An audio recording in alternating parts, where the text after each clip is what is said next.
friendos, welcome back to my channel. In today's video we will be going over the latest Sephora Favorites Perfume Sampler. This is the one with Valentino Born in Roma, Mugler Alien Goddess, Tom Ford Black Orchid, YSL Libre, and Viktor and Rolf Good Fortune. I'm going to break down the scent notes of each of these, tell you my experience with them, and show you which one of these guys is your best value. Okay friendos, if you like to shop at Sephora, if you like perfumes, please go ahead, hit subscribe, and guys, just stay tuned.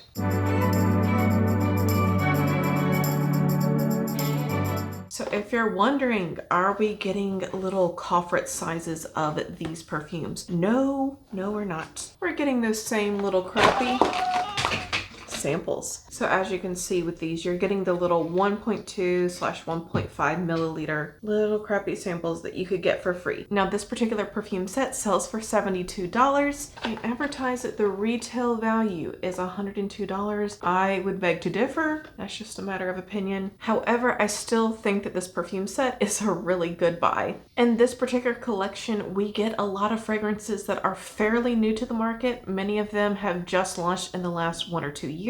And normally we don't see a lot of that in the Sephora Favorites collections. We'll get things that are 10 years old, even older sometimes, and that's okay. I mean, they're favorites for a reason. People keep coming back to buy them, but it is nice to see some newer perfumes make it to this box. Also, they've made it super simple for us this time. If you take your voucher into Sephora to redeem for one of these perfumes, well friendos, for every single one of them, you're getting the EDP version, the Eau de Parfum version of that fragrance. And for all of these, you will get 1 ounce. There is no variation. So starting out with our first fragrance today, we're gonna go in with Valentino Born in Roma. Now the retail value of this perfume is $80. So it is one of the cheapest. If you decided to use your voucher on this particular perfume, you would have saved only $8. However, this one launched in 2019 and it is very popular. It's been hard to keep this particular perfume in stock, and when I was looking online, this one is sold out. By the way guys, I'm gonna have some thoughts. Y'all hang to the end. I've got some tea, I've got some thoughts. But back to it for the time being, this one is sold out.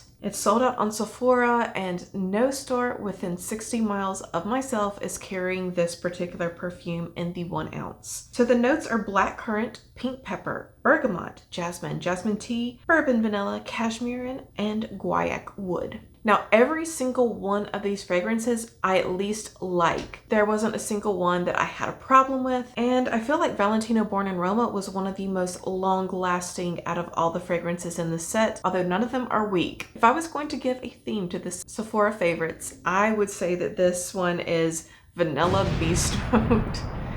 And I'm not talking specifically about Born in Roma, but just all of them in general. Most of these perfumes have a very vanilla vibe, and they're very long lasting, very potent. None of them are weak. But this one especially, this one feels a little bit heavier. It does not sit close to the skin. Feels a little bit heavier than the rest, I feel like, other than one more. And we'll get to that. But if you follow this scent profile, you'll see that it's not that different when it comes to notes to some of the other perfumes. Ultimately, I decided not to get this one, not because I didn't like the packaging, because the packaging is so cute. I think it's one of the more fashionable bottles out of all the perfumes in the set. It's also a newer fragrance as it was released in 2019, but ultimately I just don't feel like it's that original of a fragrance, and it didn't really grab me. So that one was out for me. Okay, this next one was a complete contender for me. We're talking about YSL Libre. Some people call it Libra. This one retails for $85. So your savings there would be $13 if you chose to redeem your voucher for this fragrance. Now this one was very hefty. It was also very mature. I felt like you could wear this to a gala or a wedding, something very fancy, and this would just last on your skin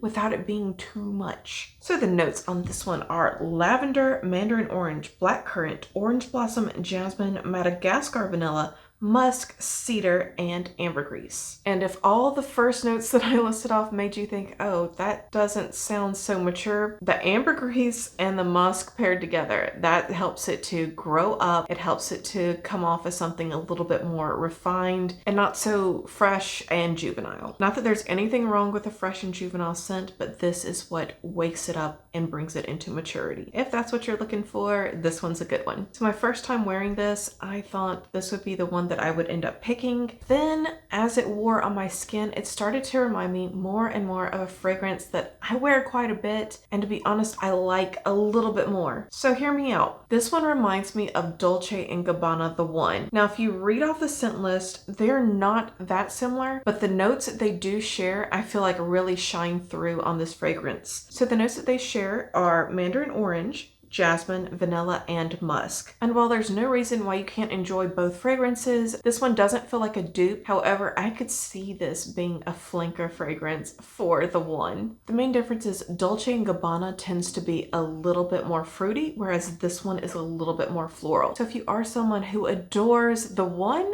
well, you might want to go get a sample of this as well. One other thing I just want to touch on before we move on, we've seen this trend away from lavender fragrances and new releases. I'm happy to see a strong lavender note in this perfume. So do consider this if you are looking for a lavender perfume. So next up, we're going to cover Good Fortune by Viktor and Rolf. This is the newest fragrance to make it to the Sephora Favorites box. It is available online and in most stores, it seems, and I'm not really surprised. You guys will see in just a second. Let's cover the notes. So the notes on this one are Fental, Gentiana, jasmine, and Madagascar vanilla. This one is by far the most simplistic of all the perfumes that we'll be covering today. And while Fennel and Gentiana definitely are not trending right now, you would have thought that this would have come off as a little bit more original than how I really feel like it performs. All the fragrances are there in the opening. You can smell it all. But on my skin, as it wore down, really all I ended up smelling like was vanilla in the end. And I'm not complaining because I feel like this was a really, really good vanilla. But is it that original? It's really not. So when this first came out, I feel like it was one of the most polarizing fragrances to come out in years because some people loved it. Again, that vanilla in Good Fortune is so amazing, but it is kind of boring, isn't it? I feel like Viktor and Rolf usually aren't so straightforward with what they release, but their last two releases have been just kind of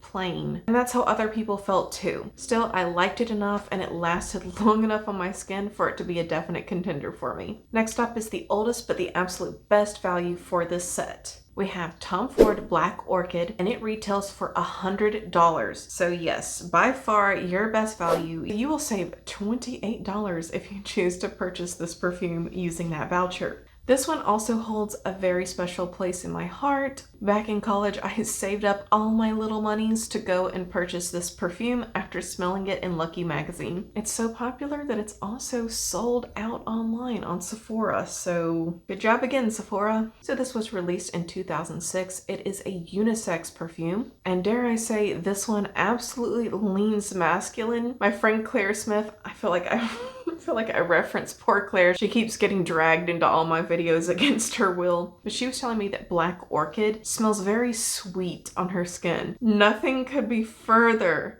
from my experience with this perfume. This one is very masculine on me. It almost has a little bit of bitterness, and I feel like those bitter notes really linger on my skin. Now, I'm not complaining. You guys know I like my fair share of masculine scents. So let's get into this very complex fragrance. We have notes of truffle, gardenia, blackcurrant, liang liang, jasmine, bergamot, and mandarin orange, amalfi lemon, orchid spices, gardenia, lotus, Mexican chocolate, patchouli, vanilla, incense, amber, sandalwood, vetiver, and white musk. Yes, very intense. So if you're wondering what notes last on the skin, in my experience, the blackcurrant and the jasmine come through, and those are going to be the only sweeter, more feminine notes. Everything else, like the Mexican chocolate, the patchouli, the incense, the amber, the sandalwood, the vetiver, and the white musk, that's really what lingers on the skin. I still really have a place in my heart for this fragrance, and it was a contender for me. Ultimately though, I have a lot of little small size and coffret size editions of this fragrance, so I decided not to pick it up. And honestly, there's definitely some emotional attachment to that particular perfume and the smell that kind of takes me back to those days. And I was just thinking about it, and I'm just not that person anymore. So it's time to move on to something new. Next up, from Thierry Mugler, we have Alien Goddess.